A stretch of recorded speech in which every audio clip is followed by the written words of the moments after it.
extraordinaire, the gemologist.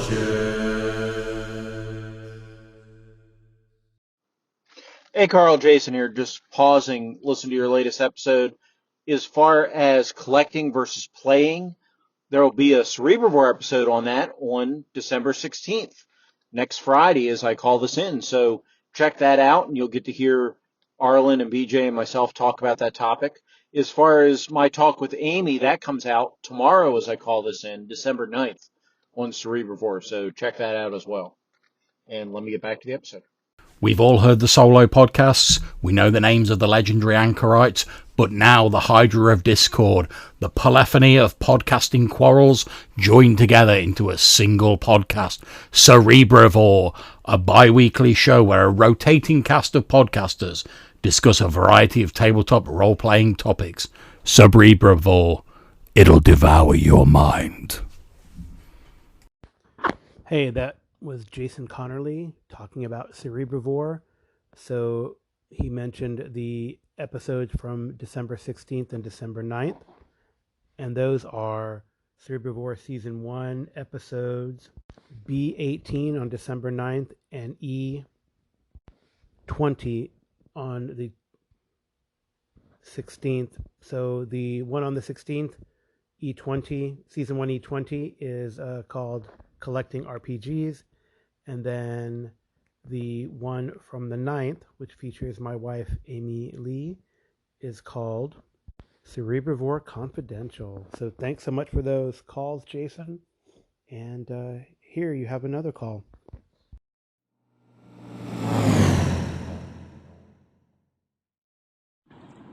Hey, Carl, Jason here. So finally finished your Prepping for Traveler episode, and I'm sure you're bracing yourself for me to give you a hard time for playing Kitty Traveler with experience and allowing the characters to grow in experience, unlike Classic Traveler. And yes, there's a way they can very slowly do it in Classic Traveler, but I'm not going to give you a hard time over that because you're playing the game you and the group decide to play, and as long as everybody in the game agreed to that game, you're playing the right game, and there's no shame in that. So I'm very happy you're able to play. I'm happy you're excited for it. Hopefully the players stay engaged. And I know a couple of your players are going to stay engaged without doubt. No question about it. Two of them I have in mind definitely will stay engaged with this. So I think this is a really good chance of surviving and doing well. So I'm very happy for that. And I look forward to hearing the Tales of Traveler. That's very cool. As far as the question you asked about, when I talked about not using the official material, and you asked, well, what happens when players give you a hard time over that? Now, I can't speak to organized play, Adventurers League, or anything like that. I haven't played in any of those things, and I'm sure there are rules for running games in those things. So obviously, you have to follow the whatever rules there are for running an organized play. Again, I have no experience, so I can't talk to that. But as far as your home table, that's a session zero discussion. It's, hey, we're using these books. This is, we're using this setting. If I deviate from the setting, what I deviate is what's happening, is the world in the game. And, it may deviate from the books. And if new books come out, they're not automatically canon for our game. And you guys, the group, can discuss the new books when they come out. But if you've already established that Mount Doom is Mount Doom and filled with lava, and a book comes out saying Mount Doom is filled with ice, well, say, sorry guys, in my game we've already established it's filled with lava, so, this new book isn't part of our game. So, you just had to put your foot down, put on your big boy pants, and make it happen. But I'm really happy that, like I say, you got the Traveler game going, and I look forward to talking to you soon. Take care. Well, I guess I didn't have a proper introduction. Welcome to the Geomologist Presents. And maybe I should address the elephant in the room. It's been a couple weeks, maybe 3 weeks, since I have podcasted.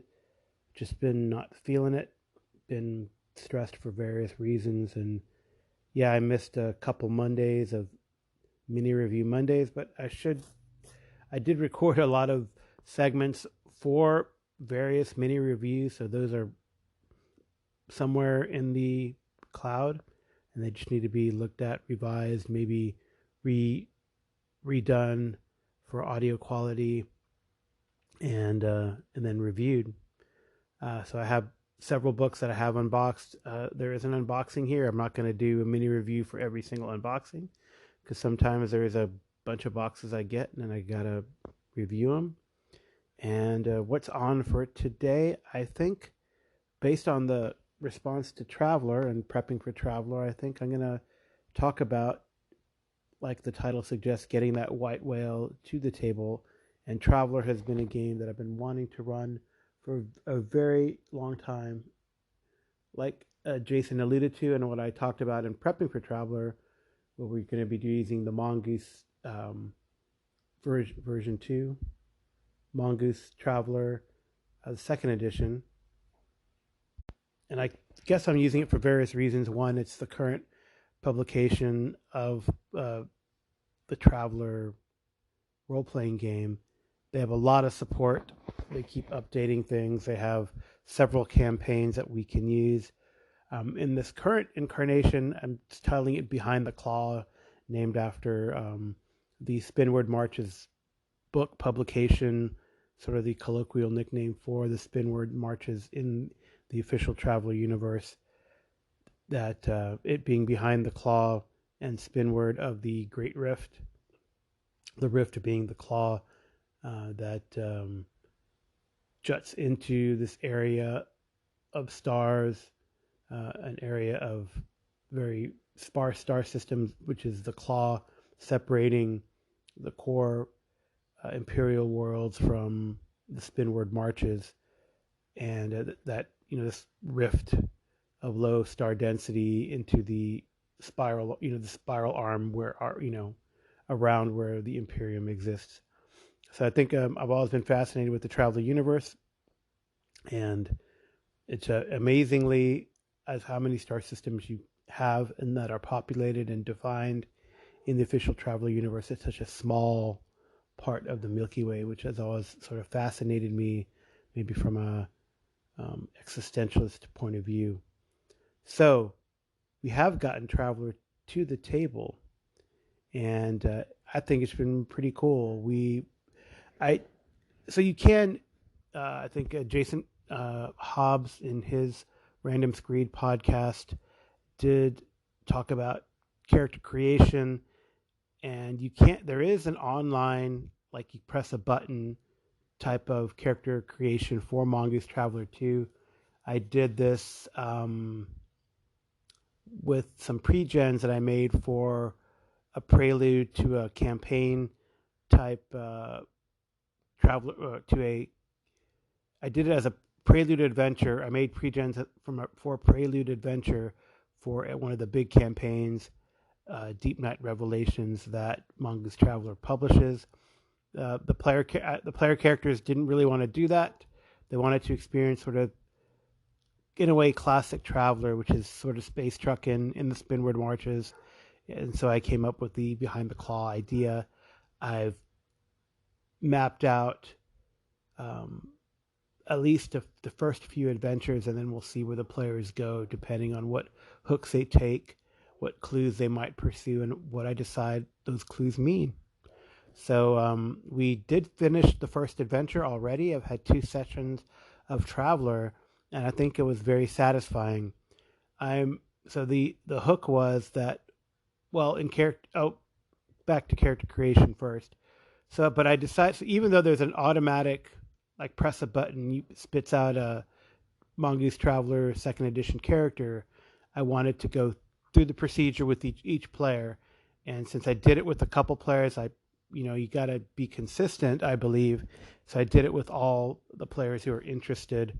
So any listeners who are interested in joining the crew of the lab ship Kierkegaard and the scout ship High and Dry, but that might be changed to the Gowanna Dog, the name, if the group, the Travelers, can come up with the money and go through the right procedures, or they don't have to. They can change the name and keep the transponders high and dry. Anyway, so they have like almost a fleet now. There's the main lab ship, the Kierkegaard, and the scout ship, nominally called the High and Dry. So anyway, in character creation, one of the player characters, actually the arcane alienist BJ Boyd, his character rolled up a scout ship, and I said, "Hey BJ, I don't want to give the scout ship right away. I have the first adventure outlined, and it's a published adventure, and I think it's a great intro into Traveller, and that could be where you find your scout ship." So he was cool with that. So that's what we went with. In the first adventure, the player characters are on Flammarion, which is a good like hub in sort of the outlying. It's on the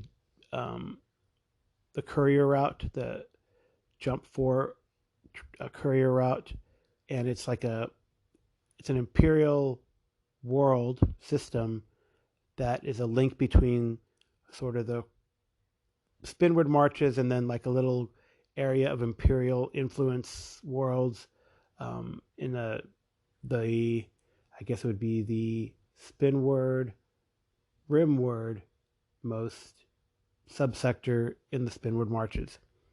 So they're in this place, and they're getting the characters were a couple of the characters wanted a lot of changes to the lab ship.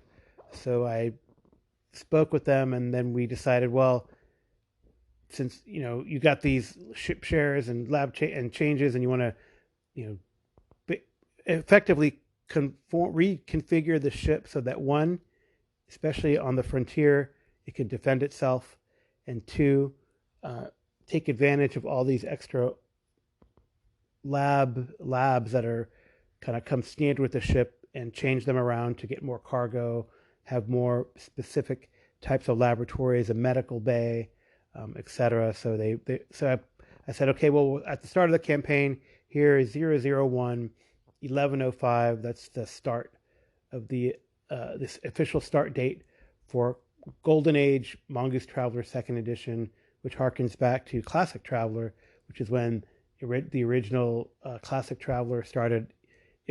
Third Imperium, year 1105. So which is roughly 5667 or 5637 of the Common Era, if you're using Terran Soleimani dates, which has always been fascinating to me that it's in the far future, right? So 3,000 years in the future. Is humanity out in the stars? Do they have faster than light travel? I don't know. Based on some of the reports I've seen in particle physics and these giant accelerators, they might have found both fusion and FTL-like phenomenon. I don't know. Are we going to have warp drive, stutter warp, or jump drive? Or, warp drive. Right. I said that. So, anyway, they're in this planet. So they're on this planet getting the Kierkegaard refitted, and here's where Roddy is meeting his scout contact, Michaela Marks. So the players, they had a choice also in character creation to get contacts, enemies, rivals, and allies. And the characters, I told them they could define them or leave them up to me, and people have done both, which is cool. So now I have a bank of contacts, allies, rivals, and enemies to grab from, and then throw in allies or contacts or rivals or enemies as play goes on in an emergent fashion, or what have you. So anyway, BJ's character Roddy, he meets his contact, then he meets the scout station chief, who kind of gives him the proposal. There's this boat that's been mistreated, and we know that the former crew kind of left it hanging, left it there on the planet. We don't know exactly where it is on the planet, but hey, if you go get it, here's all the equipment to get it refurbished, because we've interrogated them. They're on another nearby planet in the brig, and for messing up this ship, and you can go get it. And and you can then use it for a year, lease it out from not really lease it out, but get it on loan from the Scout Service for a year, and then go from there. So Roddy takes it. In the meantime, the ship. So another aspect of Traveler, and I think a couple players at least are getting into it. These players don't have podcasts or whatever. They have a presence on the audio dungeon. I know one has a presence on multiple Discords, and one I think is just in my Discord as far as I know. But anyway, they're really getting into the ship stuff. But you still got to pay the mortgage on the ship. But the ship is now, that's two butts in a row. Sorry. The ship is now like in dry dock initially, and then it's going to be put in to like just geosynchronous orbit for other parts of the refit process. They're approached by a BWOP, which is a kind of a anthropomorphic salamander type alien, and he's representing a company, and this company says it's a scientific research company, or part of, they're a front or a subsidiary of a bigger pharmaceutical company, and then they say, well, hey, your ship's in getting refitted, we can still use the lab space. I did the checks and found out that this is true, this is possible, and in the lab space we can do our experiments. We're testing some pharmaceuticals on animals, and if we can use a lab space, and we'll cover your mortgage for the month that we're using it while it's in dry dock, if that's and I think pay for some other, and like a retainer fee on top of that or something. Oh, they are getting paid by the Scout Service as well, sort of a weekly stipend while they go out and do this job for them. So seeing that the Kierkegaard is not going to be making any money on its own this month, they decide to take that offer, and they take off. And we do a couple jumps. We don't really go into detail about what happens in jump space. So the players say, okay, well, I'm working on. So there's a way to advance in Traveler, classic Traveler, where you can study, and this is really done during the time in the kind of week of downtime in jump space, and you can study, and then every 3 months you get a roll to see if you improve on what you're studying. So it's like a training and experience. Studying also can entail, working out or whatever. So you could do all that kind of stuff. However, in the Mongoose Traveler 2nd Edition, the Traveler Companion, they do outline ways to get experience. So you get like 1 or 2, possibly 3 experience points per session, and then there's costs for increasing skills and even your attributes, although that cost takes a lot of points. And the stipulation is that you have to declare what you can't just kind of bank them and use them ad hoc. You have to declare what you're saving for, and then spend them when you reach the appropriate amount.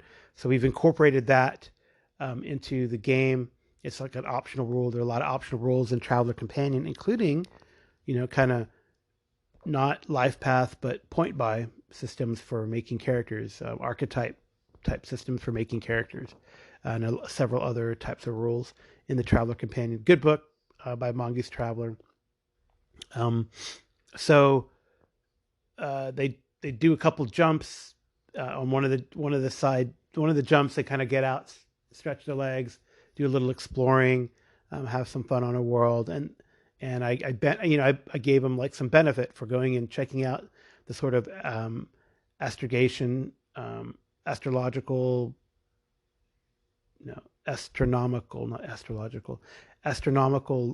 observatory, and they got a tour and learned what the observatory does. So I gave them a little bonus training for that they can kind of bank for later on science astrogation, science astronomy, whatever. So then they get to the planet and do a little digging. So unfortunately, the scout ship is not just there at the spaceport. They find out where it is. They found out that it was kind of left in a volcano, in the caldera of a dormant volcano, and that the team that left it there had been hired by the government of the planet to do a survey on the volcano, and they didn't do it. They just ditched it. And rumor has it they even had like a ship mascot that might have been left there. So they traveled to like a town near this dormant volcano, and that's kind of where we stopped the session. And I think it was a really good initial session. And yeah, I really enjoyed it. No combat, and I think something in general and interesting about this initial adventure is that there is no like combat scenario unless you have like something that occurs through play, which can happen. There can be violence, but in general, it's mostly skill checks and problem solving, and what you're going to do when you get to a situation where you have to solve a problem. What are you going to use? What equipment are you going to buy to help you better in this problem solving? And I think the players took to it well. So in the second session, they start from this town that's named after the mountain that they're going to. They buy like equipment, climbing equipment, and they have already bought kind of, it's a thin atmosphere already, so they're having like face masks and breathers, breather apparatus.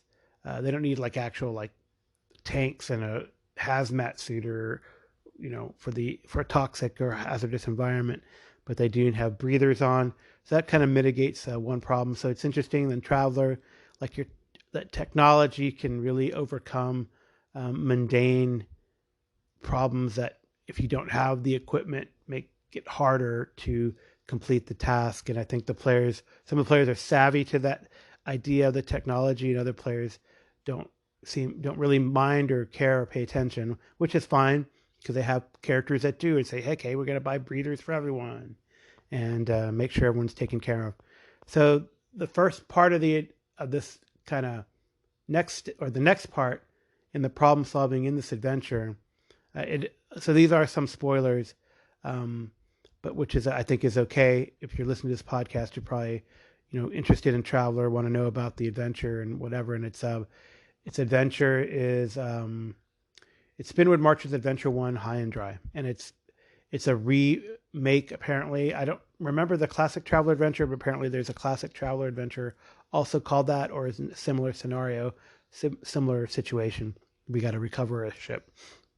I don't remember if it's a scout ship, but of course you can change it, right? You could change it to, hey, if it's a bunch of merchants and traders in your Traveler group, it could be a far trader, right? Like a Beowulf class far trader or something. Anyway, the first part in this stage of the adventure is to climb the mountain, and the players lamented a bit, like, oh man, we should have brought an air raft. It would have made it super easy, but I guess they didn't, and that's part of the problem solving as well. So they climb the mountain. There's almost a mishap. So interestingly, and I think I got a dig, maybe if anyone knows, so there can be, I remember in Mega Traveler there could be mishaps, and I feel like there was definitely, it stated if you roll a double one, it's an automatic failure with a mishap. But I did not find that in any of the rules, even in the Traveler Companion for Mongoose Traveler 2nd edition. So if anyone knows if that's been errated or if that's been clarified, please let me know. I'm still going to continue to dig. So someone almost fell off the mountain, but no one did. They get to the mountain. They see that the scout ship is in a sorry state. There's stuff all over the place.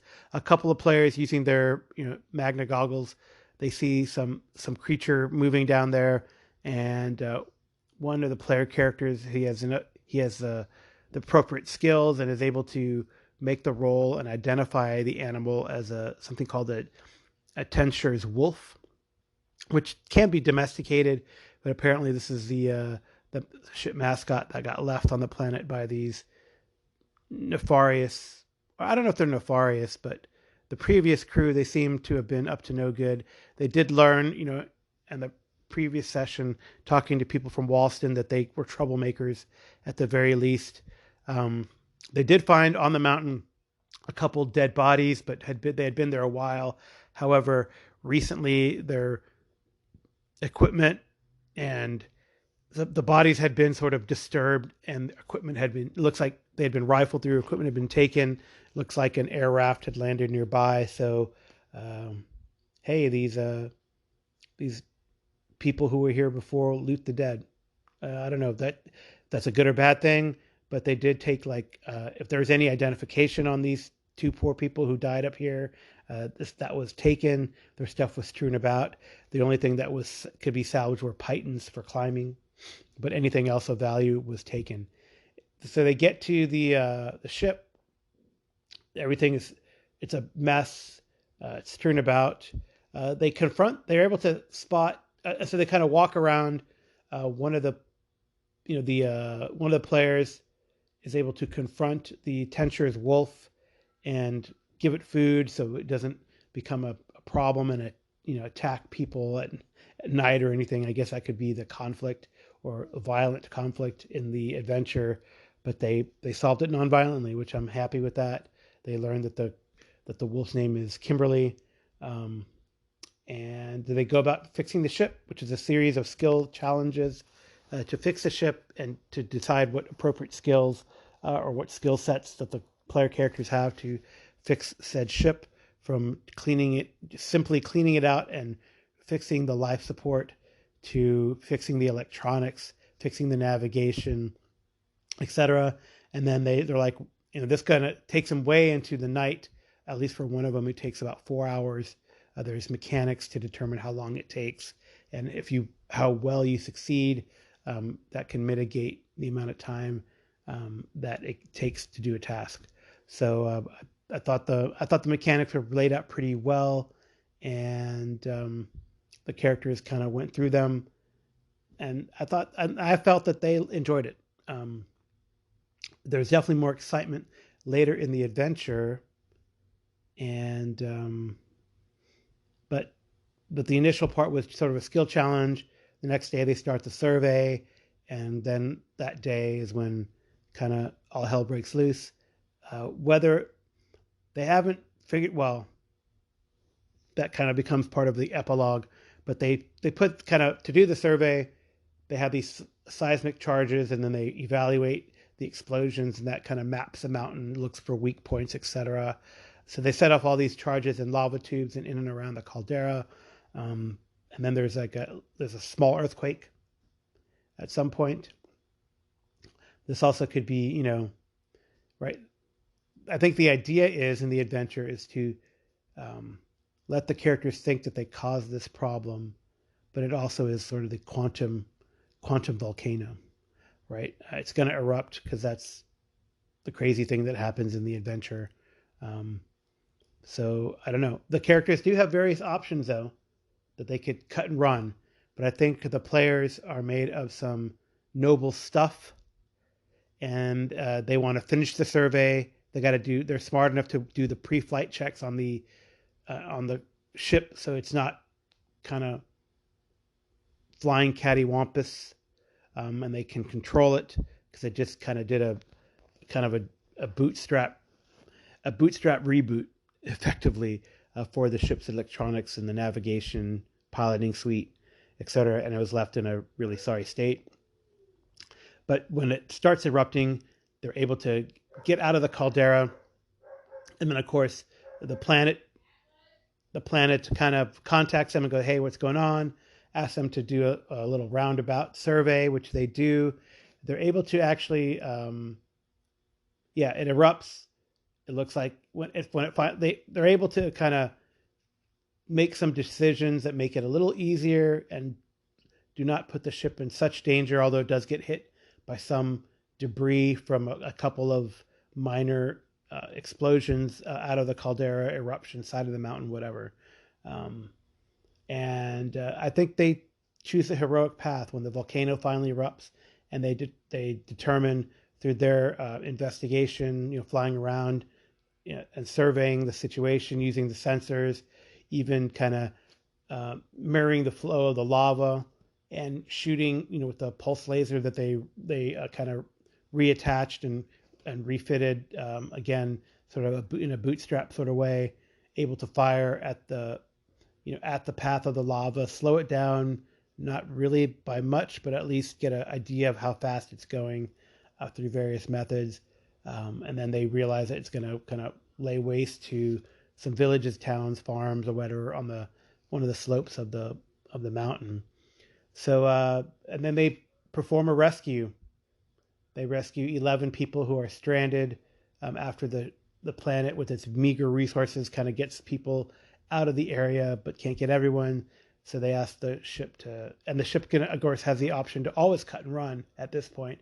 They'll be safe. They'll be fine.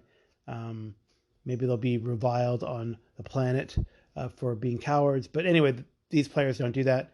They rescue one group of 11 and put themselves even at more risk for a group of Vargr, a group of 3 Vargr on a farm. And then that definitely puts them in the path of the pyroclastic front of, the lava flow.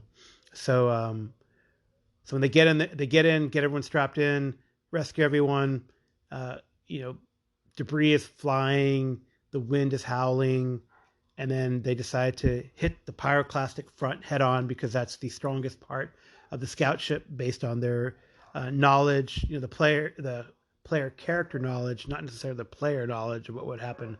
But the player character knowledge tells them that's probably the best option instead of trying to outrun it or trying to go above it, because you're putting your strongest point of the ship, the front armor, in harm's way. So they hit the front, get knocked up into the air, spin around.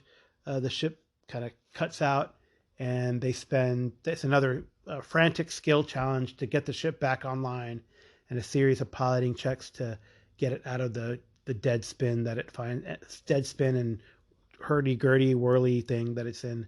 And yeah, they made all the rolls, which I was surprised. A lot of good rolls in the end. There really is no meta currency in Mongoose Traveler, so it is in a way by the seat of your pants. You do have like a Bane and Boon, like an advantage disadvantage mechanic, but which I guess if you're rolling 2d6, a Bane or a Boon would give you a plus or minus 3.5 or so, with that extra being able to roll an extra dice advantage or disadvantage. So I kind of usually do like plus 2 bonuses, but if the bonus merits like a +4, then I'll give the characters an option. I'm starting to give the characters an option to use the Bane Boon mechanic if they want. If we get like a +4, shift force shift in either direction, plus or minus, then probably what I will do, if it's like a -4 or more, I'll give them like a Bane dice, but then they have the option if it's a Boon dice. Anyway, they make all their rolls. The ship skips across the water, but is able to pull up after they regain control. Then there's 3 days of celebration in Walston for their heroics. And now that's the end of the adventure. We finished it in 2 sessions, which I thought was pretty good. And although the front part was, little traveling and jumping and exploration, now they're going to leave the planet. They have, some vouchers to refuel the planet, courtesy of the Scout Service, on a couple jumps. But who knows where the next adventure will land, or when they land on the next planet, will there be adventure? Who knows? So that's Traveler. Like I said, I've been wanting to play it for a while. I have the next adventures kind of in my mind, or what's going to happen, and already based on some decisions that the player characters have made.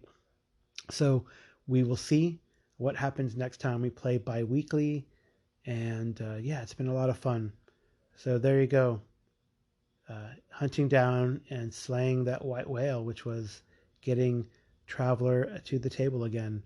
It's been a while. And I think what's cool is that one player said it's been like 20 years or more since he's been wanting to play Traveler.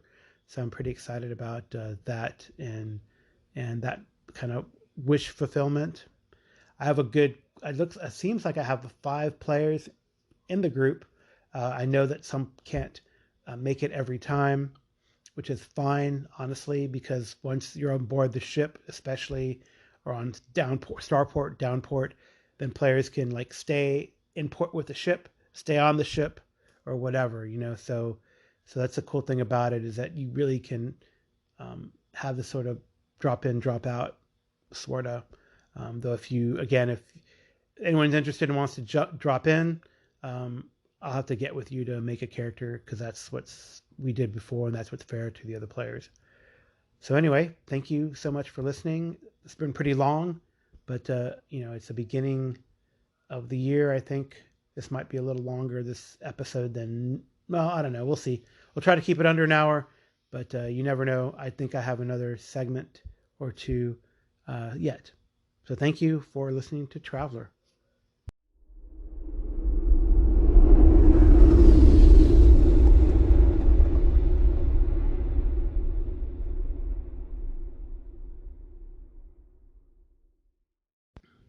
Right. So this is going to be the first podcast of the year.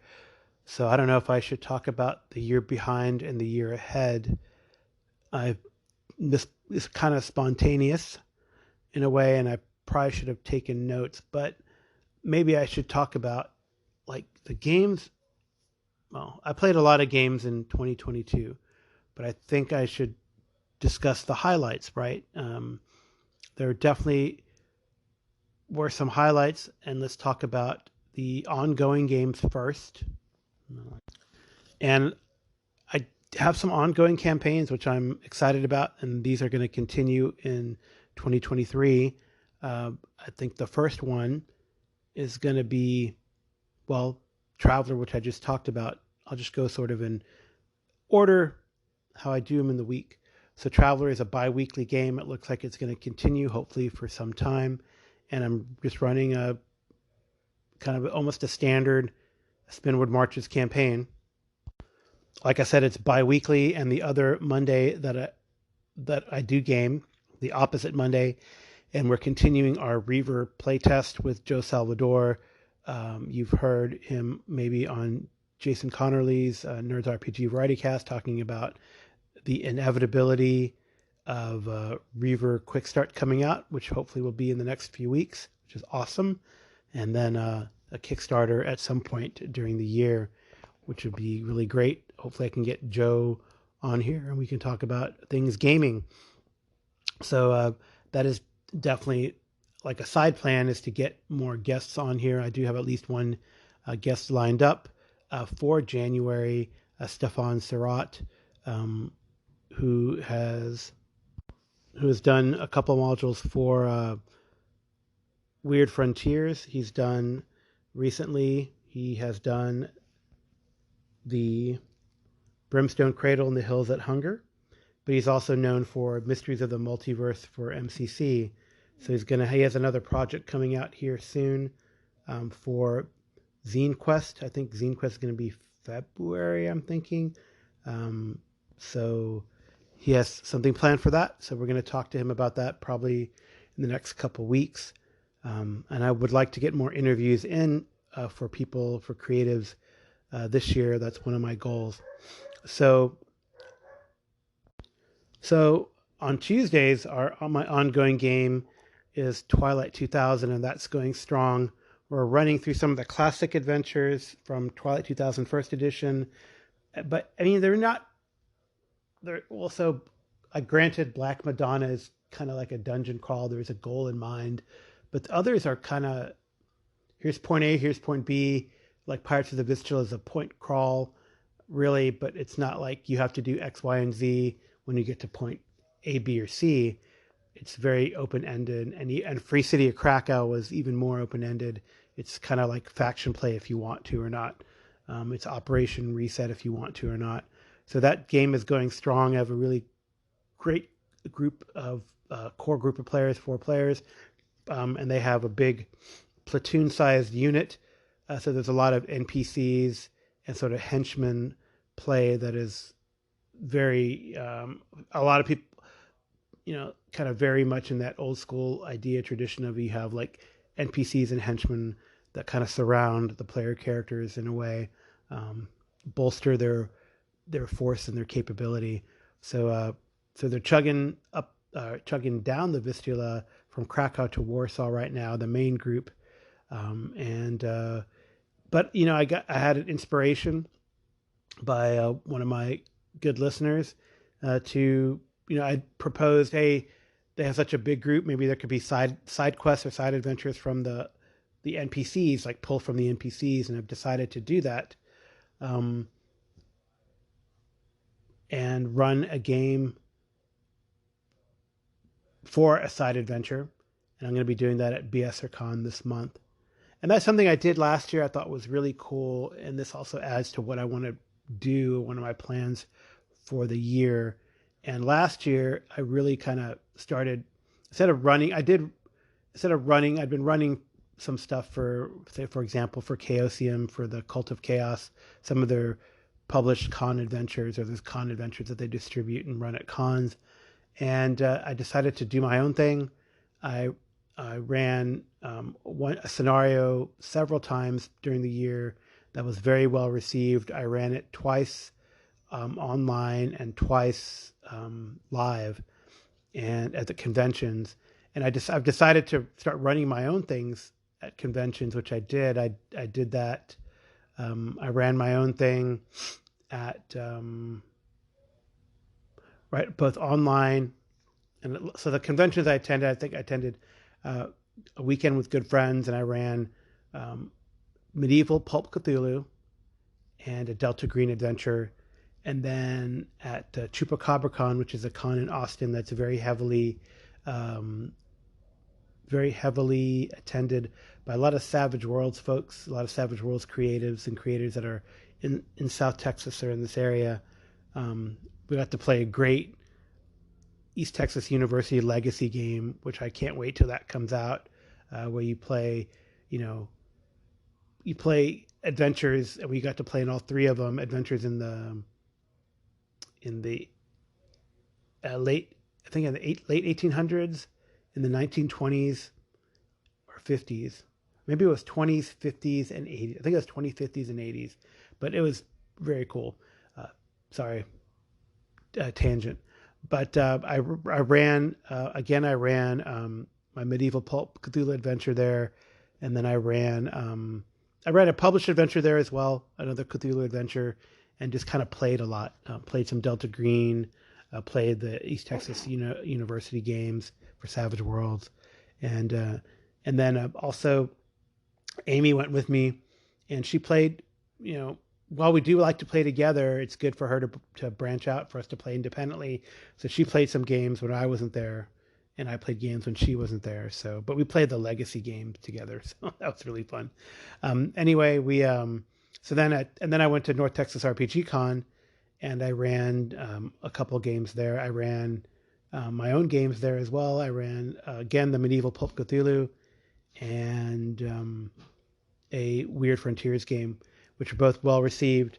And I think like I was going to, until I broke my wrist, I was going to participate diligently in a workshop to get the Medieval Pulp Cthulhu to publication. Fortunately, I have access to all the materials, and I'm just going to run through it as soon as I'm, really able to type or write a lot, and I still can't because I broke my wrist on the dominant hand, and that's one of my goals this year is to get something published, probably through Miskatonic University, which is the sort of DM's Guild equivalent for Chaosium, but it'll probably be the Medieval Pulp Cthulhu game, and I have a lot of outline and notes, and I just got to type it up really. And what people really liked is a particular mechanic within the context of the game, and that could really be a cool little supplement to do like large scale events in the context of a Call of Cthulhu or BRP type game. So I'm looking forward to it. I probably need to line up some cartographers and maybe an artist. So if you're interested, let me know. I am in contact with some people though already. So anyway, that's one of my goals for the year. and maybe inspired by that, I'm doing this Twilight 2000 side game. So on Wednesdays then is like Pathfinder 2 night. And we have 2 ongoing Pathfinder 2 campaigns. We've been running Abomination Vaults. It's been stalled because of the holidays and various things and travel, but we want to get that back up. We're almost finished with the first book. I don't know if we're going to continue with Abomination Vaults after the first book, but definitely we have some Pathfinder 2 in mind to do that. I have to gauge what the players are feeling.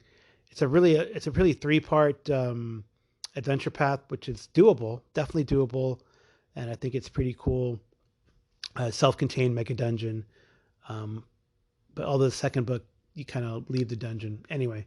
But then we have some backup games for that Wednesday, just in case not everyone shows up, or we're not feeling it, or I haven't prepped. And we have a Hyperborea game, Shadows Out of Vinland, a Lost City OSC game, and now it kind of depends on which player isn't able to show up. We have now maybe a Conan 2D20 game. Anyway, all opposite that, we're going to start Kingmaker, and that is probably going to be a go and pretty consistent because we have some dedicated players who are excited about that. I ran Kingmaker and Pathfinder first edition all the way into book 6 until it collapsed. The campaign collapsed, but this looks like they revamped it really well, added a lot of things from the video game, and made it a legit, like, open-ended hex crawl, although there is a central plot going through and adventures that are quote-unquote key adventures along the way. So that's a Wednesday is Pathfinder 2 day, going forward into 2023. And on Thursday, well, that's my home group. We are in the middle of Power Behind the Throne, the third book in the Enemy Within campaign. It's really going strong. The last session was really very exciting. They're participating in Carnival. They're there. They found a plot that could maybe rock the city of Middenheim, pose danger to the city. So they're working through that. And again, it's a very open-ended adventure. Got to find out what's going on, but you can also participate in the events of Carnival. So that's going strong. And for that, we play that bi-weekly, technically. And then we also have other games that are going on that Thursday. We have a Death Watch game, which is Warhammer 40K, where you play Space Marines. We have a Fallout, the Modiphius 2D20 Fallout, and we're working through the starter set. We have the D&D game in the background as well. We ran through Sinister Secret of Saltmarsh this year, and the Ghost of Saltmarsh I guess it's a reprint for 5e that we are working on, and we might jump back to that. But I also picked up the G.I. Joe game, which looks very interesting. And there's also on the table, the player characters want to jump into the Star Wars universe, and we probably will play some Age of Rebellion stuff from it was Fantasy Flight was producing this, and it's using the Genesis system, or modification of the Genesis system from Fantasy Flight with the weird dice. That's what people call it, the weird dice. But my players are interested in doing that. So, I have some adventures. I'll probably just run through published stuff unless there's a really cool adventure hook I find along the way, to play the Rebellion stuff for Star Wars. And Friday's pretty open, and this is kind of funny. I'm going through the week. And Saturday, I hope we can get to continue our Temple of Elemental Evil OSC game run by BJ Boyd of the Arcane Alienist. I'm really excited about getting that back on the table. We've taken a break from the holidays with everyone traveling and people doing family stuff. And my Saturday afternoon, I'm going to be participating in BSRCon. I think it's the third weekend of January, the 20th to the 22nd. And Amy's going to play too. She's joined a couple games, and we joined some games together. So looking forward to that. But Saturday is generally open, although on the Dungeon Musings, Kevin Madison's Dungeon Musings channel, sometimes he runs, and I play in charity events on there. I'm not really in any of his regular games. I did participate, and I really enjoyed playing in Blackbirds, but events happened during the holidays for me that I could only join 2 sessions out of the whole like marathon of sessions that he ran. So I definitely want to go back and see what happened with the crew and check out what happened with Blackbirds. I do like those Y-hander Blackbirds and this Y-hander engine, which Blackbirds uses. I also really enjoyed Flames of Freedom, where I got to play like I think his last name was Bradshaw. His first name was not Terry. Maybe it was. Anyway, Bartholomew Bradshaw. Maybe that was it. Anyway, if you can imagine Ben Franklin who could cast spells, that's him. So that was really fun. Flames of Freedom. I'd love to get that to the table, and I feel like my home group would enjoy that. So Saturday we have an ongoing bi-weekly Jackals game, which is Darren Green and Amy Lee are my wife are both in that game, and we might have some other players join, which would be pretty cool. I've also been using that to play test Cohorts Cthulhu, or run through some of the play tests that they have given us. But maybe that could switch to a Cthulhu Invictus game. I don't know, or a Cthulhu Invictus light game using Cohorts Cthulhu rules. I don't know. But Sunday's bi-weekly. So there you go. A year in review in a way, looking behind, and the year in the future looking ahead. So that's that segment. I guess it's an obligatory segment for the first podcast of the year. So yep, thank you so much. On to the next thing.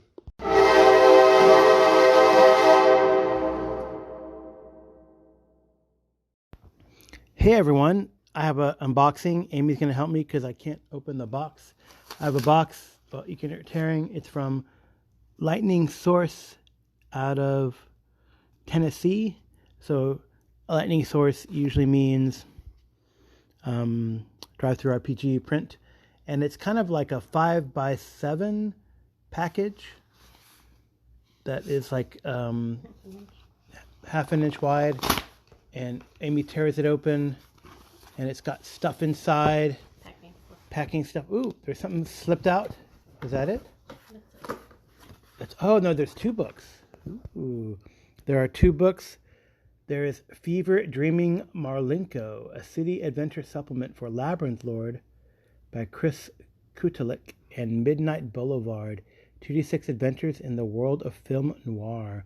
So I will go over Midnight Boulevard first, because Jason Connerly is the one who can trick me into buying it, convince me to buy it. He did this.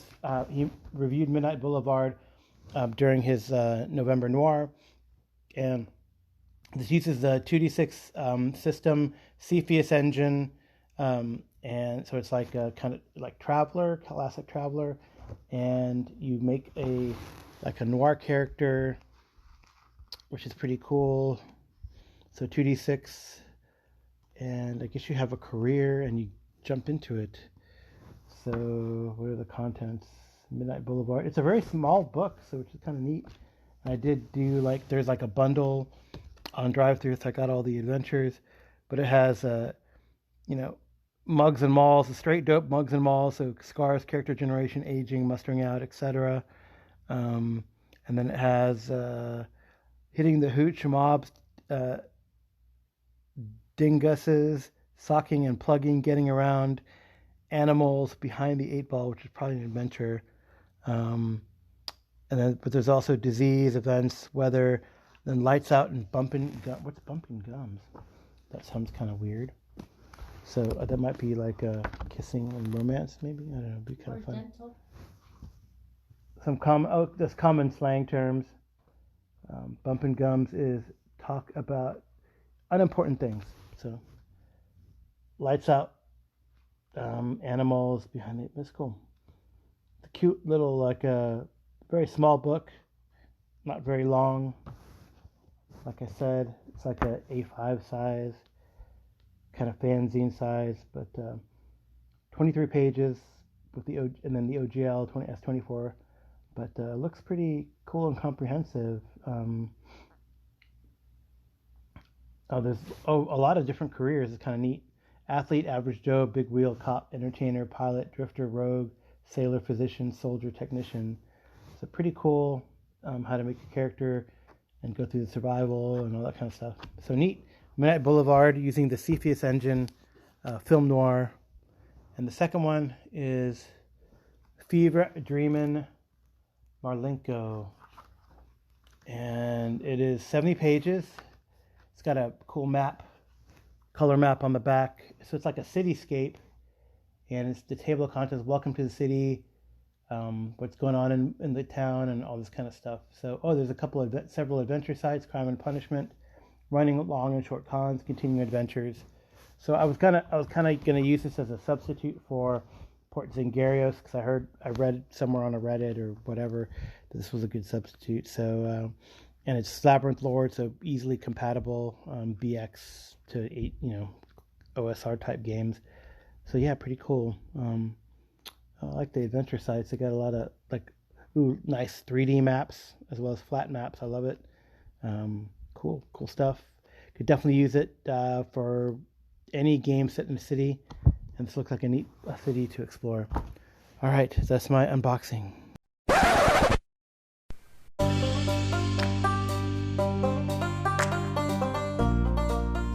So right, how could you not have a GMologist Presents without an unboxing? But I think we'll close it there. Thank you everyone for listening. This has been the GMologist Presents. You can reach me via email with any questions or comments, or drop me a voice recorder message at gmologist@gmail.com. There is a SpeakPipe account linked in the show notes that you can drop me a message.